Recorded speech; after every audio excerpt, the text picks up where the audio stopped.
Hello, everyone, and welcome to Fan Sports New York Varsity. I'm your host, Frank Langella, joined by my co-host, Marcilio Langella. And this is our Week 2 preview for Section 1A football.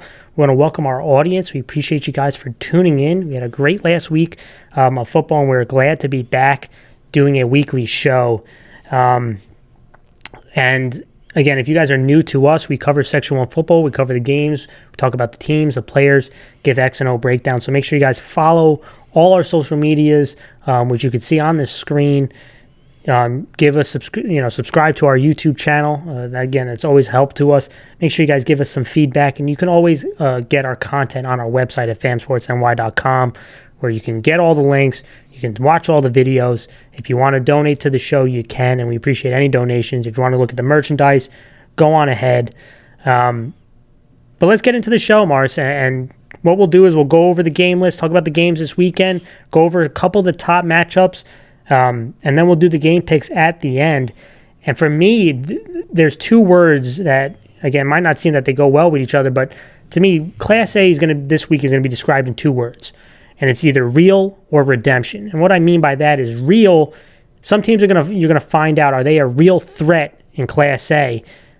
And then there's some teams that we're going to see, are they going to redeem themselves after a tough loss? So keep those two words in mind, because there's a lot of matchups where you're going to see one or the other. But let's talk about the games, right? Friday, you have Somers at Brewster, both 1-0 at 7 p.m. Another Friday game, and I think all of them besides one are Friday night. So Friday game, John Jay Cross River, who's 0-1 at Lakeland, who's 1-0. Friday, Yorktown, who's 0-1, is at Walter Panis, who's 0-1. Lourdes is 1-0 at Mahopac, who's 0-1. Eastchester, who's 1-0 at Clarkstown North, who's 0-1. Pelham, who's 1-0 at Nyack, who's 0-1. Rye, who's 1-0 at Tappan Zee, who's 0-1. And on the Saturday game, it's Harrison at Sleepy Hollow. Harrison's 1-0. And Sleepy Hollow is 0-1. And let's talk about a couple of the big matchups, Mars. The first one I want to talk about is John Jay Cross River, who's 0-1. And again, there's two different leagues. So there's a North and South League. They're in the North League at Lakeland, who is 1-0 in the North League. And again, I'm looking at this team, the real of redemption, right? John Jay Cross River lost last week at Lourdes in overtime. Are they going to get redemption this week? And Lakeland beat their rivals, Walter Panis. Is Lakeland going to prove to be a real threat in Class A? So this is another intriguing matchup. But when you look at these two teams, John Jay Cross River is 4-2 versus Lakeland since 2004. They have won two straight, and the last time they played was in the spring, where they won 35-6. And let's stay with Cross River. Offensively, Mars, they were extremely explosive. There's no doubt about it last week. They have a bit of an undersized offensive lineman outside the center spot.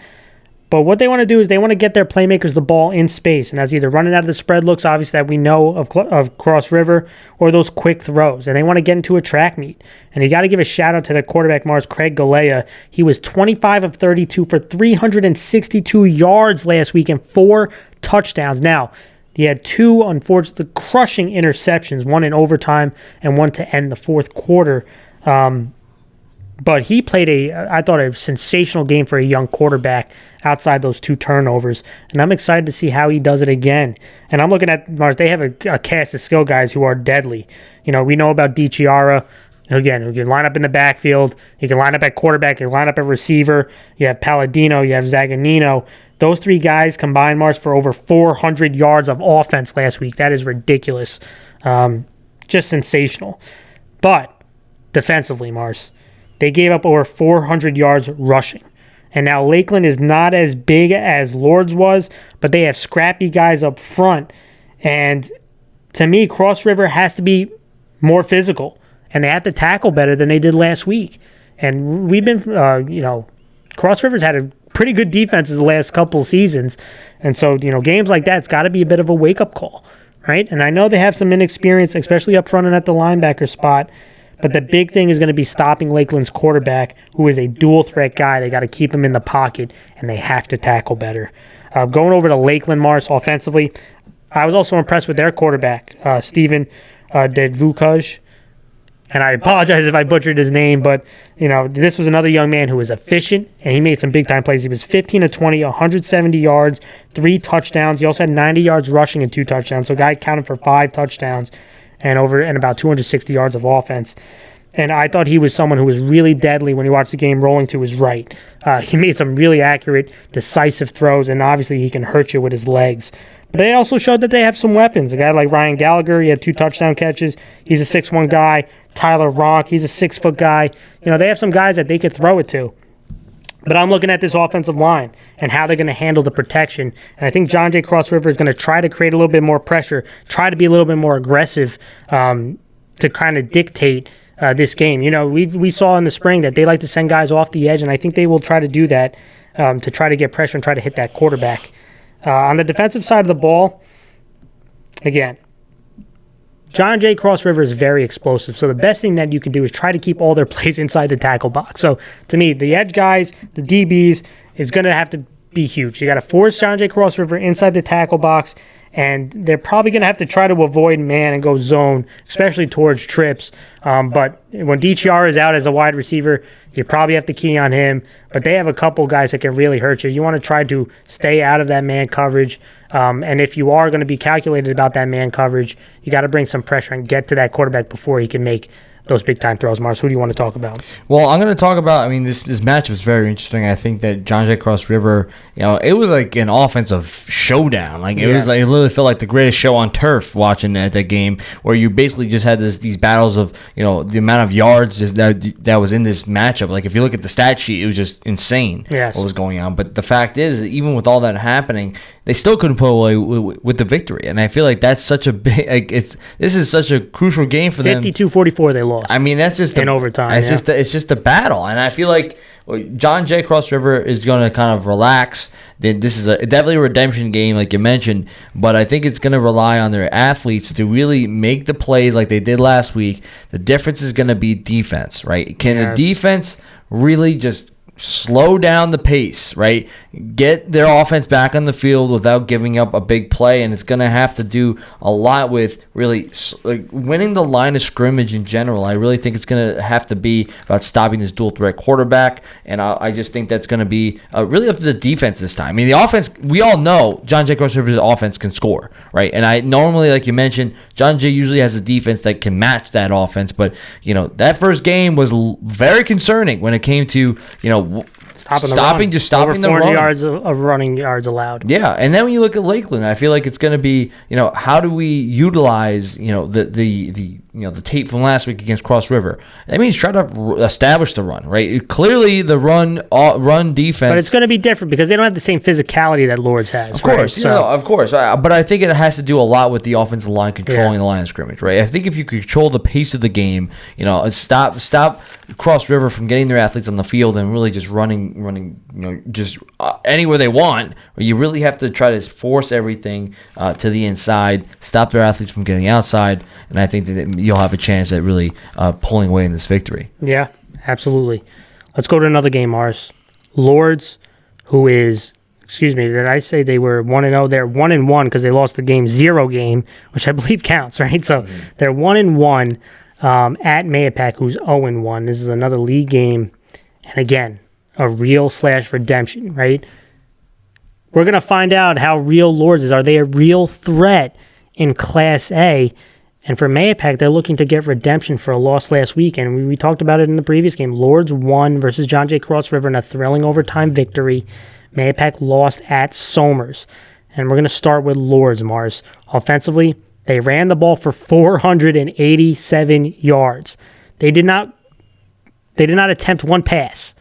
Not one pass, Mars. And they run that double wing offense, which is a heavy reliance on the offensive line to win at the point of attack and move bodies with down blocks, with double teams. And you need, for this offense to be successful, and it was last week, you need your tight ends, you need your running backs to block. And you need the guys running the ball, whether it's your halfback, your fullback, your quarterback, they have to run with physicality, right? Because if you don't have those three mixed together, you can't consistently move the ball. But they showed that they can last week. But the difference is this week they're going up against a much larger front. And so it's going to be difficult to me, led by Montalvo on Mahopac.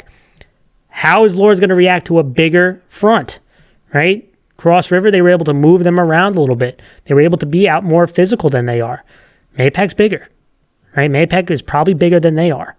And so I want to see how they can get that initial push.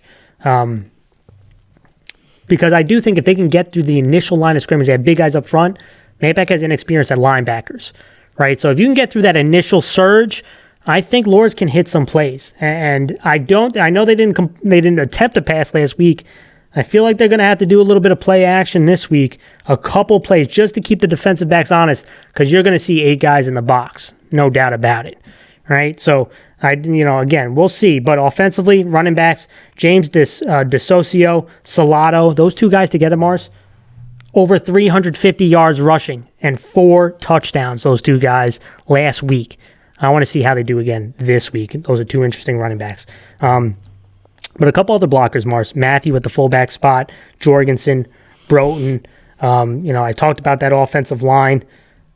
Those guys are going to be the key if they want to move the ball, because those guys, again, I mentioned the double wing, you need guys who can block. And those guys had a really good week last week. They're going to need to do that again and get some bigger guys. Defensively, Mars, they have to stop the pass. We talked about the rushing offense and how great, they were. Defensively against the pass, Mars, they gave up over 500 yards the last 2 games in the passing game. That has to get better. Now, there's 2 ways you can do it. You can either get more pressure on the quarterback to help your secondary, or you have to do a better job of communicating in the secondary because there's too many guys that are open, right? And you got to tackle in the open field. So the defense has to step up, right? Too many passing yards, too many big plays in the passing game. They can win this game, but they're going to have to improve on the defensive side of the ball, no doubt. And for Mahopac, offensively, I'm expecting them to pass quite often, Mars. I'm expecting to see some RPO. I'm expecting them to see 2x2, a bunch of quick throws to try to get guys open and test to see if Lourdes can tackle, right? And then you'll get into the trips, you'll get into the play action, and that's when they'll do some calculated deep throws to see if Lourdes can defend the pass. Because the last 2 games, it was difficult for them, and they're going to try to test it again. Defensively, again, I think they're big up front. I think you're going to see a bare front, 5 guys on the line of scrimmage, 3 guys at the linebacker spot, 2 linebackers, and a safety stacking. So they're going to say, hey, we don't think you're strong enough to push us around like you did Cross River. And we're going to see about it, Mars. What do you want to talk about? Yeah, well, I mean, this is going to be very interesting just because of the fact, as you mentioned, that like Lourdes is trying to show that they are legit, right? And Mahopac's trying to redeem themselves from a loss. And I think that it's interesting because, as you mentioned, that Lourdes is, their rush offense looked phenomenal, right? They were just running, just 400 yards rushing, which is just crazy in high school football, but they were just moving bodies left and right. Yes. But the question is going to be, can they do the same thing against Mahopac, who has a bigger defensive line? And I think this is going to be a showdown to see for sure, because you're going to have a rush offense that's been proven to be effective, right? And then you have, from the Mahopac side, a defensive line that has been, getting better since last year, and last week showed that they were They made it difficult for Somers to run the ball. Exactly. And I think that's going to be really the biggest key for this game. And I think that when you're from the Lourdes point of view as a defensive side, can you make the tackles and can you play pass defense? I think that's going to be important because we all know Mahopac's going to throw a lot, right? They're going to have those quick throws. They're going to have RPOs. So can you stop that? And if you can, and give the ball back into your offensive hands and allow your run to continue going on, over time, you're going to wear down Mahopac's defense, right? That just naturally will happen because they're going to just keep pounding the rock, And it's going to be based on whether Lourdes' defense can stop the pass and really force a 3-and-out, force the offense to force their defense to get off the field. From a Mahopac point of view, offensively, like I said, they're going to pass. So can you efficiently make those passes without making mistakes? Because there are times that they made mistakes in the red zone, right? And that you can't have that in high school football, right? And because you're never going to get another chance like that. So it's important to really be efficient. And defensively, you're going to bail out for the run. We all know that's going to happen, right? And can you stay efficient? Because you know what happens if the front line loses, right? You already said you have a very young presence at linebacker, a very inexperienced presence at linebacker, and if they break through that front line, can those guys really step up and make the plays, right? And that's going to be the question of the day, right? So I think it's going to be very interesting, and we're going to make our picks later on, but I think it'll be an interesting matchup for sure. And one guy to keep in mind, Matthew Krause of Lourdes, quarterback and safety. This guy could be a special player. This feels like a game that if Lourdes is going to win, he's going to be a big part of it. Let's go to another game, Mars. Eastchester 1-0 from the South League at Clarkstown North, who is 0-1 in the South League. Another league game. And again, Mars, the theme, real and redemption. Eastchester trying to prove, are they a real threat in that South League? And Clarkstown North is trying to get redemption for their loss. Eastchester beat Nyack in impressive fashion. Clarkstown North played a tough game at Rye and lost. And now these two teams have only played each other once. Clarkstown North winning that game against Eastchester 39-0 in 2019. And let's start with Eastchester, Mars. Offensively, they're going to spread you out, but I'm looking at this offensive line. I was impressed by the front against Nyack, and it's anchored by Chris Howard, who we know he's a Frank's finest, but the other guys around him help open up lanes against a big front, against a solid-sized front in Nyack, but they're going up against another big front in Clarkstown North, especially at the defensive tackle spot. So I'm expecting to see Eastchester attack a lot of off-tackle and outside runs. Dom Sparandino was sensational. He had over 200 yards of offense, 3 touchdowns, Mars. He was electric, and I'm excited to see his encore. But another quarterback wide receiver, Frankie Provenzali, the junior, you know, he runs with some power read. They'll do some zone stuff. He'll make some throws. This guy was a pretty solid all-around offensive player for them. He also made some big plays last week. Defensively, you're going up against the wing team, Mars.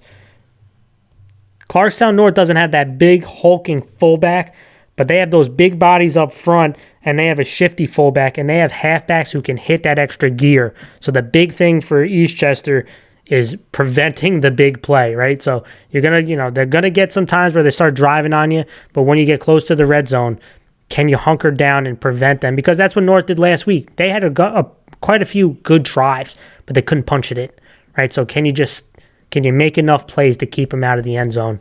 To me, is going to be the big question. And when I go to Clarkstown North offensively, I thought, again, they did a solid job last week. And again, they're not going up against a similar front, in my opinion, in Eastchester. But I do think you're going to see some down, you're going to see some belly, you're going to see those sweeps. And I think they'll be able to move the ball. But they have to finish. They have to finish, which they didn't do last week. They got to do it this week. And to me, I'm looking at that offensive line. They have some size. I think they're going to have the size advantage, right? Pat Reynolds, Frank's finest, his kid, 6'4", 280. But they also have Plouse, who's 6'2", 270. They have Bordas, who's 6'1", 205, but a well-built kid. They got, they have their tight end, who's one of the better blocking tight ends in the class, and probably in the section, and Nick Chaikun, who's 6'5", 210, right? You can see there's some big boys up front, Mars. And then they have those backs I mentioned, Gilzine, Bilello, Lopez, shifty guys who can hit big plays for you. I think they'll be able to move the ball. Defensively, they got to tackle in space. Again, you got some good backs on Eastchester who made a lot of plays, broke a lot of tackles. So tackling is going to be big against these slippery runners. One guy to keep in mind, Mars, Kenny Loudon. He had, I thought, a sensational game defensively, made a lot of big hits, made a lot of plays, just was all over the field. And he's a guy to keep in mind. I think he's going to have another big game this week. Mars, what do you want to talk about? Yeah, I think this game is going to be interesting for sure. I think that when you look at both these teams, like they have something to prove, right? Each of them have something to prove. Specifically, I'm going to talk about Eastchester. I think that the O-line was pretty impressive. I think they did a lot of those outside run plays, and they were effective at doing so. And I think that they have to keep targeting that idea. Keep trying to get to the outside. Let your athlete tackle. Let those big tackles down block and get right outside. Try to make a play off tackle. And defensively, you have to try to prevent the big play and just do the bend but don't break mentality. I think that when you have that mindset, and like you mentioned, North was able to drive, but they just couldn't finish in the red zone. I think that if you could follow that same momentum going forward, I think that'll be important for Eastchester. From North, you have to the other way. Finish the drive, right? You get there, but you just don't finish it. Turnovers. It just adds up, and you just can't pull away a victory. And I think you have the size advantage for sure. And I think that you have all these impressive skill players. It's just, and you had a good showing. It's just you didn't finish these drives that were essential to victory. And if you can do that, then I think that's already a step ahead than you were before. Defensively, you got to tackle. Just be effective. Do not, just you're be going disciplined. Up against some slippery runners. So you're going up against some playmakers. You got to rally. You got rallies to the ball. Have more than just one dude trying to make the tackle. Right, get several bodies there, and I think you'll be fine. Let's go to another game, another Friday game. Pelham 1-0 from the South League at Nyack, who's 0-1 from the South League. Again, we're going to see who's real and who's getting redemption here. And is Pelham a real threat in the South League? That's the question I have. Or is Nyack going to get redemption? And last week, Pelham won versus Sleepy Hollow. Nyack lost to Eastchester. These two teams, Nyack is 2-0 versus Pelham since 2004. The last time they played, though, was 2014, so it's been quite a few years. But let's start with Pelham, Mars. Defensively, I thought the defense was pretty strong, and I thought they were going to be pretty strong coming into the season. They forced multiple turnovers. They had a defensive touchdown. Young man Teddy Johnson had a fumble recovery and an interception. They pitched a shutout, and to me, it starts up front. The defensive line, guys like Josiah Campbell, Luke Green, they are big-time disruptors up front. And then you have your linebacker Shelton, and the defensive back, you had Reen and Johnson making plays. To me, it showed that they have some playmakers at each level. And when you're going up against a young quarterback in Nyack, you want to try to create some pressure up front where some of those back-end guys can make some plays on the ball, which they did last week, and I could see them doing again this week. But they're going up against a team with a little bit more size than they went up against this past week. So this is going to be an interesting matchup, but I do think Pelham has some definite skill on the defensive side of the ball. Offensively, again, I look at the offensive line. Green, Zale, Toe. I think the success that they're going to have against Nyack is running the ball downhill with their bull cow, Shelton. And this offensive line is going to have to be a big part of it. They like to pull linemen, like to pull guard and tackle, run counter action, and they're going to stay true to who they are. But I'm interested to see this pass attack. Reen last week had a passing touchdown. Quarterback number 18, I'm not sure what his name is. I don't have the roster. I'm interested to see if this pass attack can improve because they do, I think, need to show a little more balance. They did hit some plays last week, but it definitely has to be more consistent. Nyack, offensively, listen, Nyack has a lot of young guys. They were relying on a lot of JV players from the spring to be key contributors. And so you're expecting to see some missteps, right, with the lack of experience. But they also have some veterans that I think can help carry the load. Guys like Aiden Carden on the offensive line who can help anchor up front. You have Michael Fowler, who, 86 yards and a touchdown last week. He's a young quarterback, so you want to see him continue. But you have other guys, Jordan, who to me is a big-time player for them. They rely heavily on him. He had a long catch. So they have some veteran guys with some experience, but they struggled last week, the team as a whole, especially offensively. 176 yards of total offense. So they definitely need some help. Another guy to keep in mind, Radith Booten, the sophomore, he had a touchdown, young guy. These are some of the names that they're going to have to rely on to help carry the load while those inexperienced guys, get up to speed. Defensively, there's another group that has to do a better job tackling. I think preventing the big chunk plays, being stronger at the point of attack, and force Pelham to be a passing team, right? Because you know what they can do. They can run with their bell cow. They want to try to establish the run. If you can get them in second and third and long, I think you have a better chance of winning. Mars, what do you want to talk about in this? Well, I'll definitely talk about Pelham's on the offensive side of the ball. I feel like they are looking to run downhill, right? They want to play that smack mouth football and just kind of run you over. And I think that the question I have is, can they pass, right? And I think that if they can, it definitely will open up the playbook and really cause some mayhem for Nyack. Defensively, it's just they have a lot of guys that can make plays, right? And I think that's going to be really important that they continue to play the same way they did last week. And for Nyack, it's really going to be a mixture. It's going to be interesting because you have a lot of young guys, but then you have these veteran players that you really need to step up and just really kind of steer the ship in the right direction. If you can, then those young guys get experience. Yeah. This team will definitely improve with time, right? But it's really going to be important for veterans to set that presence going forward because the fact is they struggled, right? They struggled for sure, and offensively it was tough, right? And Pelham is definitely going to shock you if you don't really control that line of scrimmage. They're going to really, especially on the defensive side, I think Pelham is going to try to run right at you. And if you're not ready for it, oh boy, right? This game is going to be a rough one. So you definitely need to make sure you control that line of scrimmage and make sure you stay down pat. Let's go to the game of the week, Mars. And the game of the week is a Friday game, and it is Somers, who's 1-0 in the North League, at Brewster, who's 1-0 in that North League. And these teams they're very familiar with each other. And I'm interested to see this. I think Somers is a real team, but the question is about, there's not a redemption side, there's a real side to this, and we're going to see if Brewster is a real threat in that North League. I think we're going to get some answers this week. And last week, Somers won versus Mahopac. Brewster won in impressive fashion at Yorktown. These two teams matched up against each other. Somers is 11-3 versus Brewster since 2004, Mars, and they have won 4 straight, including the last victory in the spring, 28-0. They gave them a big donut egg the last time they faced off. Let's start with Somers. Offensively, they need to find more consistency. I think it was a little bit choppy last week. They had a tough time running the ball with consistency, and it also didn't help that they were turning the ball over. They had bobbled snaps. They had just miscues. It just wasn't smooth, and sometimes you expect that from a week 1 game, and also when you have inexperienced players in.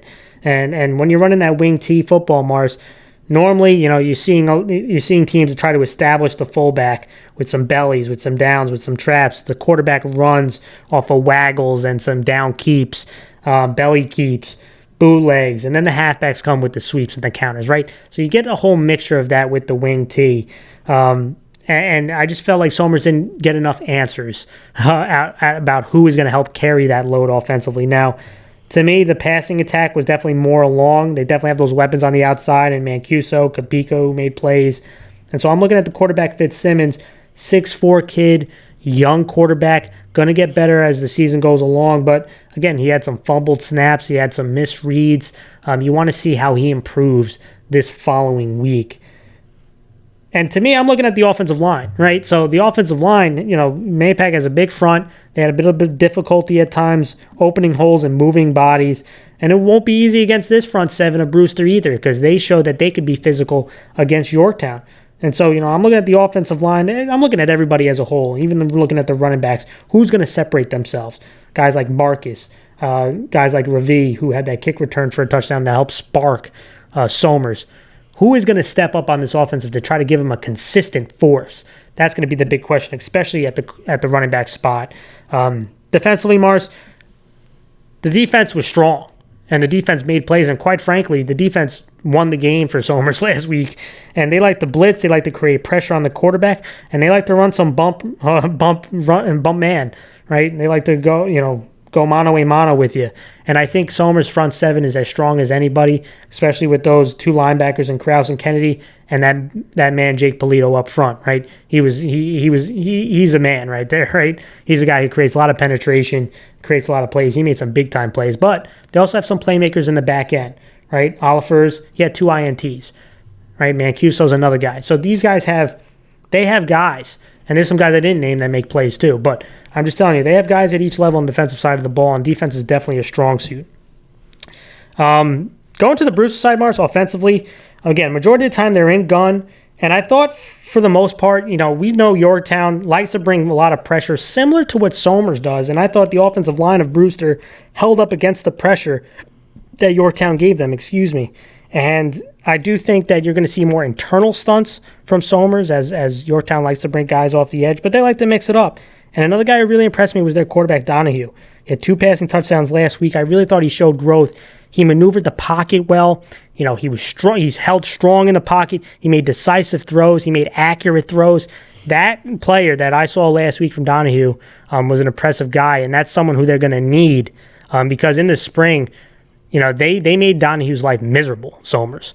And so I'm interested to see the kind of, if he's going to come with some revenge here because he was impressive last week.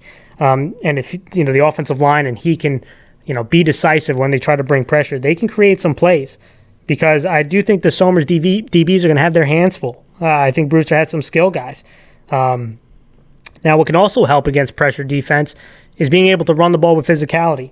And so a guy like Martinez, if he can run and get those hard-earned runs, it can make the passing game a lot easier. And I do think Brewster has the capability of being a well-balanced attack if they can hold up front. Defensively, I'm looking at the D-line and linebacker core, right? They got to get penetration against the wing T. Last week, guys like Rienzi and Constalis, they helped lead that unit that was really physical against Yorktown and really impressive. They were dominant. And I think they're going to have to put Somers in that long down situation, similar to what Mahopac did, where they were in 2nd and 8 and 3rd and 8. And they have to go into that passing which is just not completely in sync yet. And when you do that, then you create opportunities to create pressure and create turnovers. I mean, Sanchez had an INT touchdown for Brewster last week. So it's going to be extremely interesting, Mars. What do you want to talk about on this one? Yeah, this game is definitely a very interesting matchup, and I think that when you look at Somers, I think that their offense definitely needs to have some consistency. I think that they struggled, especially when it comes to developing the run.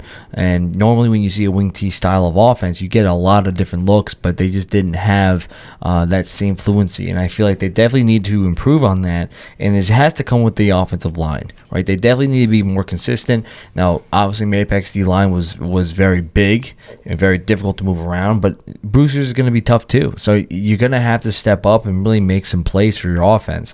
Defensively, they, as you mentioned, they were very impressive. I think that they were definitely the strongest suit of this entire team, and they kept them in the game the entire time. There's a lot of times where they bended, but they didn't break, and they forced turnovers, and they definitely held strong in the red zone.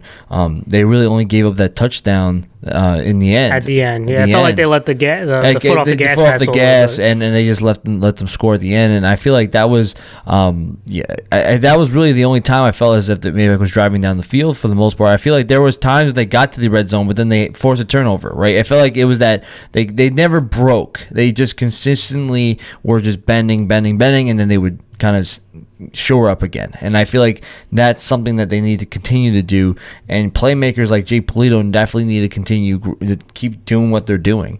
From the Brewster standpoint, Donahue was impressive, and I think that he is showing himself, if he continues to do what he did last week again, right? Yes. He's showing himself to be a top tier, chance to win, a top tier quarterback in A. And I think that he needs to continue doing make his offensive line needs to give him chances. They need to protect him. And when things broke down, though, but Donahue did a good job of evading pressure, knowing where he wants to go with the ball, throwing it accurately. That's what separates quarterbacks. Yeah, and I think that the offensive line and the run game need to keep developing so that you give Donahue the ability to not only just have a play action game and things like that, where now you're really opening up the playbook, right? And Brewster's offense can be really lethal in this league if they can do that. For defensively, I mean, like you said, you got to do similar to what Mahopac did and force Somers to be in long down situations, right? They seemed like last week they just weren't. I feel like they weren't completely in sync,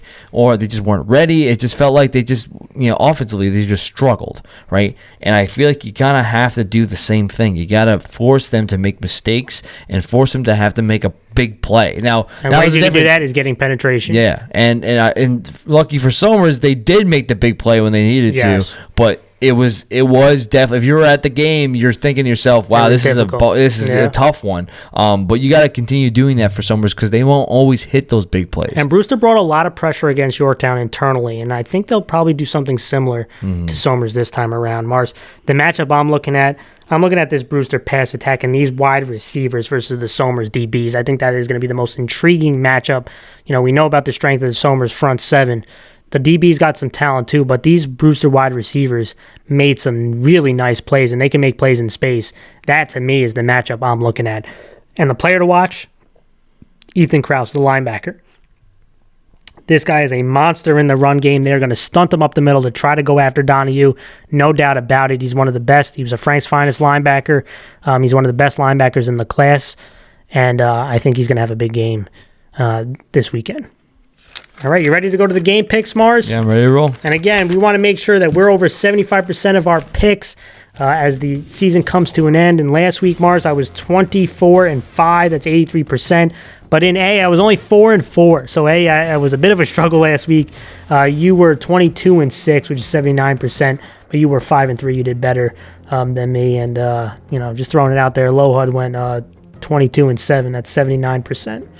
So I think you and Lohud tied. But I got the victory over both of you. For the total? Total. Yeah, total picks for week 1. But hey, I'm just tooting my horn a little bit. But let's go to the game picks, and let's start with John Jay Cross River, 0-1 at Lakeland, who's 1-0. And then again, a really intriguing game. John Jay Cross River, explosive offense. Can the defense rebound? And Lakeland, who was pretty efficient last week. The last time Lakeland started 2-0, Mars, was 2008. You mean 0-2, you mean? No, Lakeland started 2-0. Lakeland 2-0. Yeah, last time Lakeland was 2-0 was 2008. And the last time John Jay Cross River was 0-2 was 2009. These are years that I was in high school, Mars. That's how long ago that was. I think John Jay Cross River wins it. And again, this is an intriguing matchup, but I think Cross River is going to step up defensively this week. I don't think Lakeland's front is as imposing as Lourdes, and so I do think it matches up a little bit better for Cross River.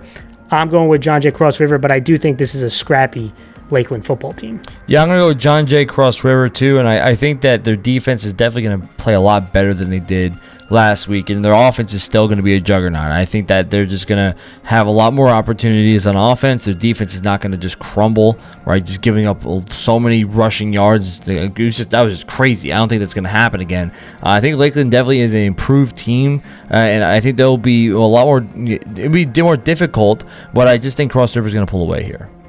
Let's go to another game, Yorktown, another team that went 0-1 at Walter Panis, who's 0-1. I'm interested to see which team redeems itself this week. And Yorktown, the big thing is injuries, Mars. We know about McKnight. We know about Broussage, an offensive lineman. I also saw Bowen go down, who's a big-time player for them on both sides of the ball. Not sure what his status is.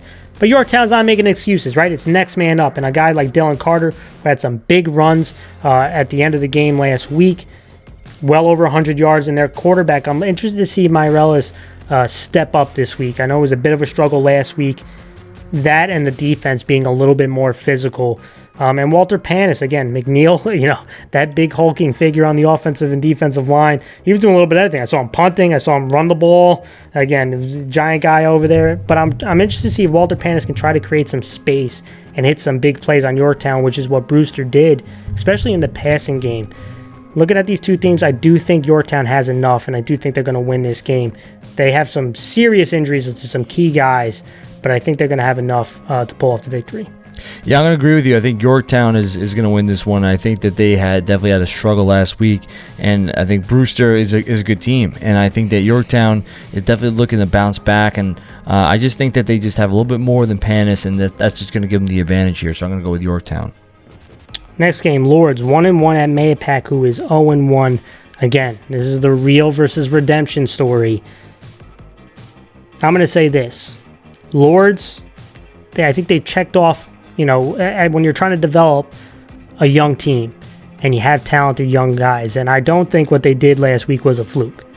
But this is the next step. Going on the road this time, because last week they were home.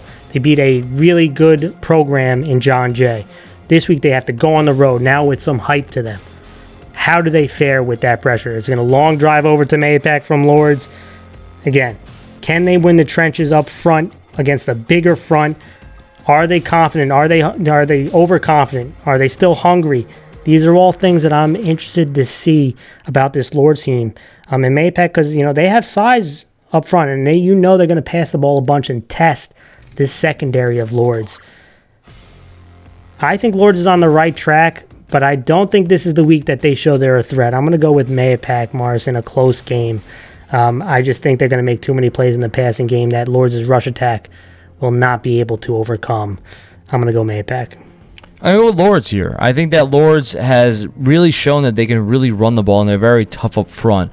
Now, granted, I know that Mahopac is tough on the defensive side, and it's going to be a fight. I think whoever has the advantage is definitely going to win the game, and I think it's going to be a fight for sure. I think that the biggest thing for Lourdes' perspective is whether or not the defense can stop the pass. And I think that if they can, effectively do so for, really just give their offense another chance, they're going to try to control the possession of the game. And I think that whenever they get the ball, they're going to try to just wear out Mahopac. And I think that that's what they're going to end up doing. It might be really a good battle. And I think that it'll be a quicker game because I think there's going to be a lot more running. 500 yards passing they've given up the last two games. I know. They got to get better at that. Let's go to the next game. Eastchester 1-0 at Clarkstown North, who's 0-1. Again, I look at these two teams. Eastchester, Mars, they have a rush attack that was very potent. Sparandino was really good. And last week, North gave up 200-plus yards on the ground.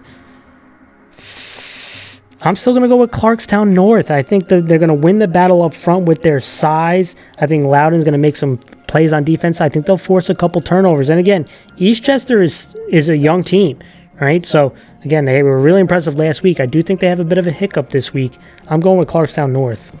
Yeah, I'm going to go Clarkstown North as well. I feel like it was, more of a competitive game than most people would like to say, and I think that they have the weapons to really make the big plays. And I think that if the defense just kind of settles down and really regroups, I think they should be okay here. And I think they have enough talent to really push them ahead. I'm going to go Clarkstown North.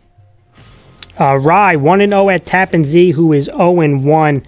And Tappan Zee, they're young. Again, Harrison really took it to them last week. And when you're a young team, I'm interested to see how they rebound to getting beat up. And I do think that they will play better. I think it's a good learning experience. And I think they actually are going to make this a more competitive game. But I'm going to go with Rye Mars. They can beat you multiple ways. And again, week one, it was the pass attack that was kind of, making the big plays happen. Last week, the pass attack wasn't as potent, wasn't as crisp. So what did they do? They relied on Whaling, who rushed for 200 yards behind that scrappy offensive line. But I'm looking at this defense, and the defense similar to what they were in the spring, Mars, a bend but don't break. And sometimes you can get a good drive on them, but they really step it up and rev it up near the red zone. Guys like Surhoff, Tepedino, Garnett, and it feels like every week a new secondary guy is making a big-time play. Rise is an impressive team, and I think they're going to continue that this week. I'm going with Rye. Yeah, I'm going to go with Rye too. Rye is definitely, I think it was so far, they're probably the top team, in my opinion, in A, and I think it's because they have just so many different ways they could beat you. Caden Whaling is definitely a guy that just, always have to mention. That's that bad man. He's the bad man. He's like the face. He's the face of A, if you want to call it that. Oh, wow. I'll call it that. I was giving all the hype to Kaiser last year. He's, like I said, he's replaced that Kaiser-ish that figure that we were all missing when Kaiser left. I think Caden Whaling is definitely a guy that's just going to keep doing what he always does, and I think that Rye's is on a roll right now. I'm going to go with Rye. Another game, Harrison 1-0 at Sleepy Hollow, who's 0-1. And Sleepy Hollow, again, they have a young quarterback have to step in after a really tough injury. And I'm interested to see how he learns from his mistakes from last week. I'm interested to see how this team rebounds, again, off a tough loss. And they're going up against an option offense where you're going to have to be disciplined, right? So the experience versus an offense that really tests your discipline, it's an interesting mix. I'm interested to see what Sleepy Hollow does with it. And looking at Harrison, it starts obviously with that rush attack with A.J. Troilo. He had 110 yards and 2 touchdowns. The quarterback Garcia had 2 rushing touchdowns. But how about special teams for Harrison? I think they're one of the better special teams unit, Mars. McLaughlin had a kick return touchdown. Their kicker went, I believe, 6 for 6 in Reed. They have a good punter. And the defense did a shutout. I mean, they made plays in each phase of the game. This was one of the more impressive victories from Harrison last week. I'm going to go with Harrison. I think they continue it this week. Yeah, I'm going to go with Harrison as well. I think that special teams is definitely going to give them a lot of good field position and a lot of good opportunity to make some more plays. And I think that they just have really this momentum going along with them. They have a good veteran presence. I just think their offense and defense have been clicking. And I think that they just have a little bit more than what Sleepy Hollow has. They're just a little bit more younger and a little bit more inexperienced. And I just think Harrison's going to pull away here. Pelham 1-0 at Nyack, who is 0-1. And to me, Nyack, again, a young team, looking to see how they rebound. But I think they got to rely heavily on those veterans in Jordan and Carton. And they got to try to lead the way to rebound from this team. Nyack, I think, has an underrated coaching staff who has done a really good job. And this program has done a pretty darn good job over the last couple of years. So they're going to be improved from last week. But can I just say this? What an opportunity for Pelham, Mars. Pelham wants to make a statement. The next step to say, hey, we are competitive in this league is to beat prominent programs. And I thought they had a good showing last week. This week you're going up against a prominent program in A in Nyack. This is the next step. Can they win? And to me, it's got to rely on that defense, who showed a lot of force last week. Going up against a team with a bigger front. Which way is it going to go? I'm going to go with Pelham, Mars. I think this is a grand opportunity for Pelham, and I do think with that defense and with the downhill running attack, they will make enough plays to win this game and go 2-0 to start the season.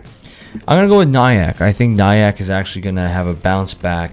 And I think, like you said, they're going to improve from last week. And the coaching staff, like you said, has definitely done a great job at really, steering the ship in the right direction. They've been improving right over these past few years. And I think that they're not going to just fall down, right? I think they're going to have a bounce back, and a lot of times that first loss usually drives teams to kind of fix all the little things and really just go and really adjust themselves. So I'm going to go with Nyack here.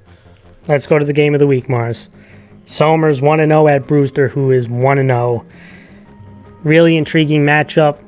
Two really solid teams.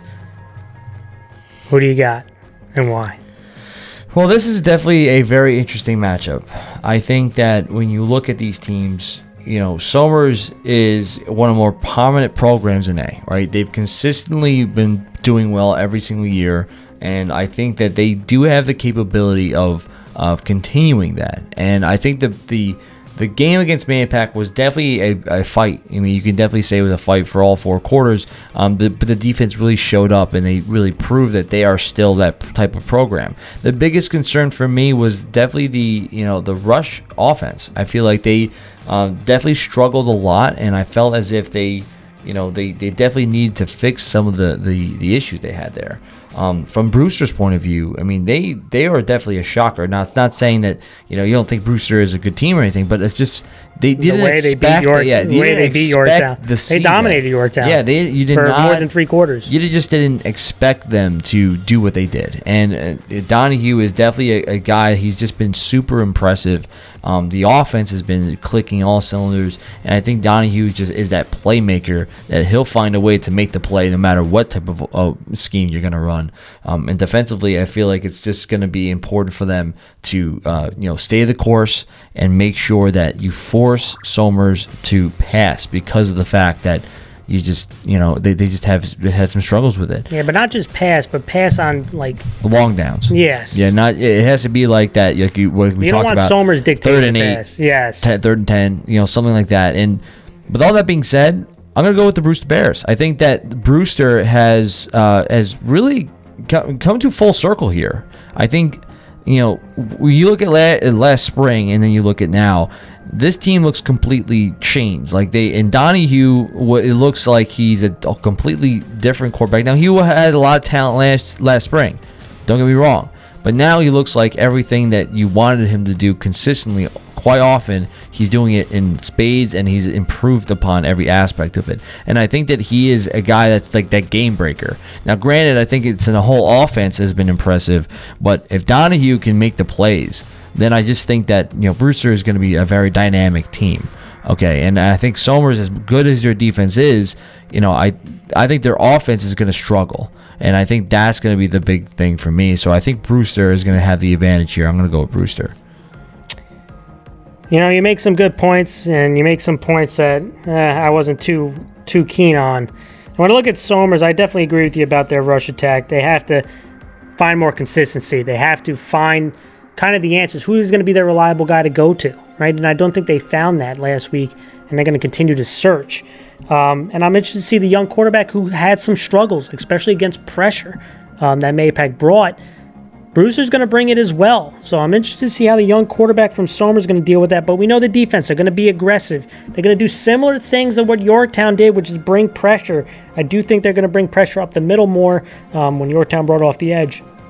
But again, Brewster kind of saw a preview last week, and can they continue to do that? I look at the Brewster side offensively, it's all about pass protection. And I like what you said about Donahue. Consistency has always been the key with him, right? Last week, I saw really impressive play. And then when you go back to the spring against Somers, he really struggled, right? So which Donahue are we going to get this time around? Because he has weapons, and they have some impressive skill guys who can make one-on-one beat man coverage. But they're also going up against some good defensive backs. Defensively, you're stopping the wing T. So to me, they're going to bring some pressure. Those guys up front, the linebacking core is going to be aggressive, try to force them into those downs like I mentioned. Mars, Somers has won the last 3 meetings by 28-plus points the last 3 games. It has not even been games. They've been beatdowns. What an opportunity it is for Brewster at home to stamp their ticket as one of the best teams in A to beat, one of the regional champions. And so, I have the Brewster Bear hat here, right? And this is such a good opportunity for Brewster to win this game. and to cement themselves as one of the best. But it ain't going to happen. It's going to be Somers, baby. Somers is going to win this game, Mars. And I'm going to tell you why. I think you're going to see growth from those backs as they figure it out, as they continue to practice. And I think the young quarterback is going to make some improvements, Fitzsimmons. And we talk about the offensive struggles, and we did. We hammered that. But this defense is one of the best defenses in Class A. Could be the best defense, comparing that with Rye. And it's because they're going to be super aggressive. They're going to bring pressure on Donahue, and they're going to force some turnovers and help spark this offense. Somers is going to take it. Somers is going on the road and then winning the game. Donahue. And that's going to be the end of it. I want you to look at this film. I want you to take a picture of Donahue, it. Put it in Thomas, your locker rooms.